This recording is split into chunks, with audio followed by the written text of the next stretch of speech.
La diffraction de la lumière. Alors, qu'est-ce que la diffraction? Comment peut-on la modéliser, cette diffraction? Et puis, quel est le vocabulaire, les relations mathématiques relatives à la diffraction? Petit rappel sur le modèle de propagation rectiligne de la lumière. Ce modèle explique les rayons lumineux que l'on peut voir au travers des nuages ou ici au travers du voilage et des volets d'une pièce. Ce modèle explique également les ombres qui sont néanmoins relativement proches de la forme de l'objet éclairé. Le trajet suivi par la lumière entre deux points est une ligne droite dans le cas d'un milieu homogène. Si j'éclaire un tronc d'arbre relativement épais, je verrai son image projetée sur un écran très ressemblant à l'objet éclairé. Si je diminue la taille de cet objet sur l'écran, je verrai une ombre un peu plus fine. Si je continue à diminuer la taille de l'objet, l'ombre s'affine de plus en plus. Si l'objet éclairé devient tellement fin, aussi fin qu'un cheveu, alors là, surprise, sur l'écran, je ne verrai pas une image projetée identique à l'objet éclairé, mais je verrai un ensemble de taches lumineuses positionnées horizontalement alors que mon objet éclairé est vertical. Donc là, grosse surprise, ce n'est pas du tout ce dont on s'attendait, ce qui montre les limites de la propagation rectiligne de la lumière. Le modèle géométrique de la lumière a ses limites, elle ne permet pas d'expliquer cette succession de tâches. Il va donc falloir se tourner vers un autre modèle. Prenons l'exemple des ondes à la surface de l'eau. On voit une image satellite, les ondes arrivent sur une ouverture et après le passage de l'ouverture, elles adoptent une propagation différente de la propagation initiale. Cette observation peut être reproduite avec une cuve à ondes. La surface de l'eau est ici perturbée par un jet d'air qui est envoyé à fréquence constante. On observe sur l'écran ce qui se passe à la surface de l'eau. Donc si on envoie un jet d'air en un endroit précis à la surface de l'eau, on voit des ronds concentriques se propager. Imaginons qu'à la place du jet d'air envoyé à un endroit précis, on l'envoie sur toute une longueur. On a une réglette qui propage le jet d'air sur toute la longueur de la cuve.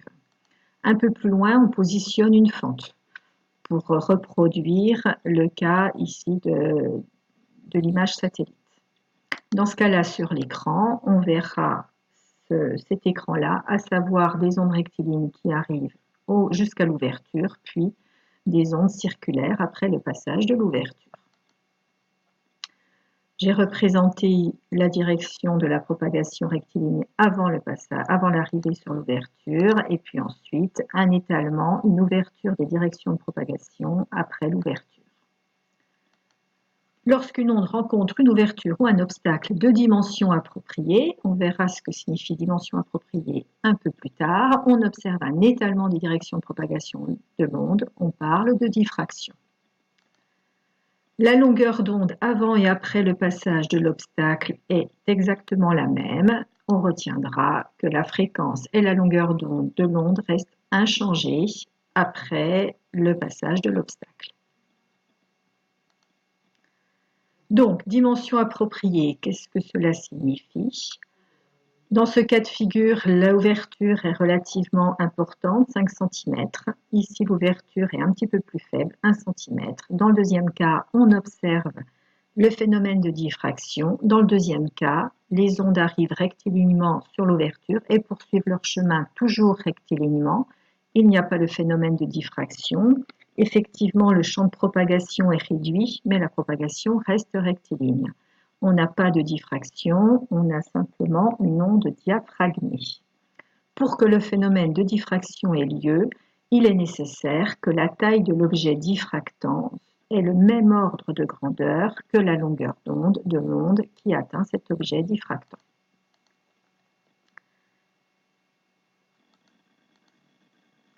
Alors, quel est le rapport avec l'observation faite sur l'écran, notre succession de tâches lorsqu'on éclaire un objet diffractant de petite taille par un faisceau de lumière? Imaginons que dans ma cuve à ondes, je positionne un mur ici et que je regarde un petit peu ce qui se passe sur ce mur à un instant T.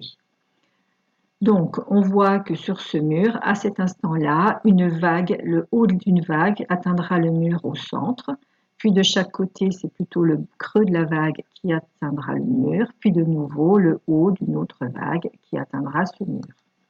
Si je représente les hauts de vague, donc des amplitudes importantes par ici des ronds, des cercles, je repère une figure qui ressemble beaucoup à la figure de diffraction observée dans le cas de la lumière. Dans le cas de la lumière, les tâches, c'est un maximum d'intensité. Dans le cas ici, c'est un maximum d'amplitude au niveau de la vague. Par exemple, le laser, vu de haut, envoie un rayon rectiligne sur la fente. Après le passage de la fente, il y a le phénomène de diffraction qui se produit et effectivement, si je positionne un écran un peu plus loin, je verrai au centre de l'écran une luminosité relativement importante et puis ensuite de chaque côté, une extinction de cette luminosité avec de nouveau des taches diffractées. Ça, c'est ce que j'observe par une fente et la figure d'observation observée par un fil est similaire à celle de la fente, pas à l'opposé, vraiment similaire, une tache lumineuse centrale et avec des taches latérales. Donc là aussi, c'est un phénomène dû à la diffraction, dû au modèle ondulatoire de la lumière, qui est très surprenant et qui ne pourrait pas être expliqué par le modèle géométrique. Donc la diffraction, c'est bien une expérience qui remet en cause le modèle géométrique de la lumière et qui ouvre sur le modèle ondulatoire.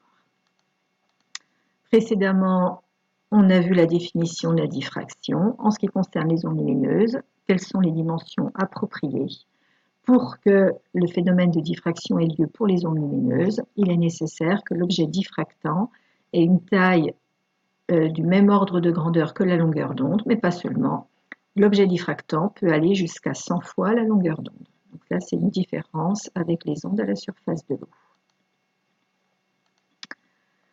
À la place d'un écran, on peut imaginer positionner une cellule photovoltaïque. Une cellule photovoltaïque reçoit une intensité lumineuse qu'elle convertit en tension. Et ensuite, connaissant la valeur de la tension, on peut du coup remonter à la valeur de l'intensité lumineuse qui a frappé cette cellule photovoltaïque. En utilisant une cellule photovoltaïque à la place de l'écran, on peut aboutir à ce genre de graphique qui représente l'intensité lumineuse en fonction de l'endroit où elle a été mesurée sur l'écran. Je remarque qu'au centre de l'écran, elle est maximale, puis elle s'atténue, puis redevient un petit peu plus importante, s'atténue de nouveau. On peut mettre ce graphique en corrélation avec nos observations sur l'écran. Ici, la tache centrale est très lumineuse, et puis de chaque côté, des taches latérales un petit peu moins lumineuses. Si je souhaite mesurer la largeur de la tache centrale, sur le graphique, je regarde où sont les deux minimums ici. Et puis sur l'écran, je repère le centre, le milieu des taches d'extinction. Donc les taches d'extinction, pour nous, parfois, ne se voient pas, mais en fait, ce n'est pas une extinction parfois complètement totale, ça peut être simplement une baisse de luminosité. Donc, je cherche ici la valeur de la tache centrale. On remarque, et c'est le cas pour toutes les figures de diffraction, que la tache centrale est 2 fois plus large que les taches latérales. On peut essayer de trouver une relation mathématique entre la largeur de la tache centrale et la distance qui sépare cette tache centrale de l'écran. Alors, pour ce faire, on repère ici un triangle rectangle et je repère ici ce que l'on appelle l'écart angulaire, autrement dit un angle en radian, qui est l'angle entre la direction qu'aurait pris le faisceau lumineux s'il n'était pas diffracté et l'angle que prend effectivement le rayon lumineux suite à la diffraction. Dans un triangle rectangle, la tangente de l'angle est égale au côté opposé sur le côté adjacent. Donc dans notre cas de figure, le côté opposé, c'est la largeur de la tache centrale sur 2. Le côté adjacent, la distance grand D. La distance grand D qui sépare l'écran de l'objet diffractant. La distance grand D est très très grande par rapport à la largeur de la tache centrale. Autrement dit, elle est très très grande par rapport. Du coup, a fortiori, elle est très grande par rapport à la moitié de la largeur de la tache centrale. Mathématiquement, lorsque l'angle est mesuré en radians, lorsque le côté opposé est très petit par rapport au côté adjacent, on peut écrire que la valeur de la tangente est égale à la valeur de l'angle. Du coup, on aboutit à la formule que l'écart angulaire est égal à la largeur de la tâche centrale divisée par 2 fois la distance qui sépare l'objet diffractant de l'écran. Donc là, c'est une formule que l'on peut retrouver simplement par une observation du montage expérimental et par des calculs géométriques. D'autre part, pour les fentes ou les fils, expérimentalement, on peut aboutir à la relation θ égale lambda sur A. Donc là, c'est une formule donnée. Connaissant ces deux formules, on peut les comparer. Par comparaison, on aboutit à la relation qui est ici, qui peut également s'écrire grand L, largeur de la tâche centrale, égale 2D lambda sur A. Cette formule, il est bon de savoir la redémontrer. Donc cette formule dit que la largeur de la tâche centrale dépend directement de la distance de l'écran à l'objet diffractant. Si je veux faire des mesures correctes, il faut du coup une distance grande pour que la largeur soit grande. Et elle est également directement en relation avec la longueur d'onde de la radiation qui éclaire l'objet diffractant. Si l'onde est un laser rouge, c'est-à-dire une longueur d'onde relativement importante, la largeur de la tâche centrale sera grande. Si j'utilise un laser vert, elle sera du coup réduite puisque la longueur d'onde est plus petite et encore plus petite si j'utilise un laser bleu. Si maintenant j'utilise une lumière blanche, au centre de l'écran, je verrai une lumière qui sera la superposition des 3 radiations. Donc au centre de l'écran, je verrai une tache blanche. De chaque côté, je verrai la résultante de la superposition de toutes les taches latérales, ce qui donne un côté un peu irisé, mais pas facilement explicable. Voilà, donc on a une superposition des différentes couleurs, voilà, ce qui donne une succession de taches un peu colorées. Voilà la figure de diffraction lorsqu'on est en lumière blanche. Donc, au bilan, si j'ai une fente ou un fil, voilà ce que je peux observer. Voilà les formules qui peuvent être utilisées, qui donnent des relations mathématiques entre les différentes grandeurs relatives à la diffraction. Si, au lieu d'avoir une fente ou un fil, je mets un trou circulaire, voilà la figure de diffraction obtenue. Est-ce que les formules précédentes sont toujours valables? Alors, on regarde rapidement. À la place de la largeur L, j'ai ce qu'on appelle une distance D, qui vaut pour diamètre, qui est égale à la taille de la tâche centrale ici, qui est égale à 2R, 2 fois le rayon. La formule avec la tangente θ côté opposé, côté adjacent, va du coup s'écrire D sur 2 sur grand D. Puisque l'angle est toujours très très petit, on peut donc écrire que la valeur de l'angle est égale à petit r sur grand D. Cette fois-ci, pour les objets circulaires, la relation mathématique entre l'angle et la longueur d'onde est égale à 1,22 fois la longueur d'onde sur A. Donc par comparaison, on aboutit au fait que le rayon de la tâche centrale de diffraction est égal à 22 lambda D sur A. Alors, en quoi toutes ces relations mathématiques reliant toutes ces grandeurs peuvent nous être utiles? Alors, par exemple, en TP, il est assez aisé de mesurer la largeur d'une tâche centrale, comme de mesurer la distance. Donc, si je connais la distance grand D et puis la largeur de la tâche centrale, je peux faire plusieurs couples de mesures pour différentes tailles d'objets diffractants, tracer une courbe d'étalonnage, et du coup, par la suite, en mesurant la largeur d'une tâche centrale, pouvoir remonter à la taille d'un objet de très très petite taille.